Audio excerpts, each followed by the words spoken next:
You will regret not knowing these components about your salary slip sooner. CTC और basic तो सबको पता है, पर LTA, HRA ये क्या होता है? Let me break it down for you. Earnings में आता है बेसिक सैलरी, ये तो फाउंडेशन है.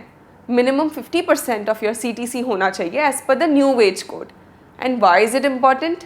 क्योंकि इस पे PF, ग्रेचुटी सब कैलकुलेट होता है. Next is house rent allowance, HRA, जो मेट्रो सिटीज़ में 50% और नॉन मेट्रो सिटीज़ में 40% ऑफ बेसिक सैलरी होता है.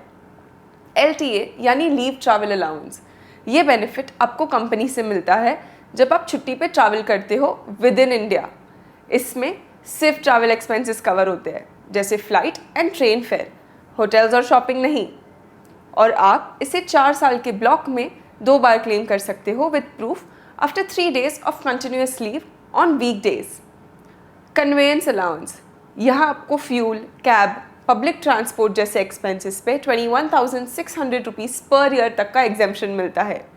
Special allowance, after your employer allocates basic salary, HRA, LTA and all other defined allowances, जो भी अमाउंट बचता है to reach your total salary package वो स्पेशल अलाउंस में आ जाता है. It's fully taxable but flexibility है स्ट्रक्चर में.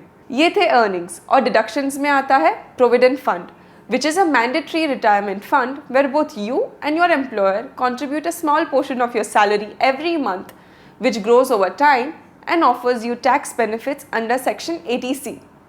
Employee state insurance, अगर आप ESI के ब्रैकेट में फॉल करते हैं तो आपको ये बेनिफिट मिलता है. प्रोफेशनल टैक्स, ये स्टेट वाइज डिफरेंट होता है, बट महाराष्ट्र में it's 2500 per year.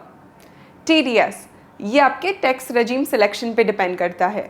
Some last minute tax saving hacks that you should know. HRA optimise करो and maintain your rent receipts. LTA use करो, ट्रैवल करो एंड सेव करो. Conveyance properly claim करो और medical bills please collect करो to claim the reimbursements. And to know more about the exemptions, check the reel from the link in our bio. कल मिलेंगे to know the mistakes that are costing you lakhs every year.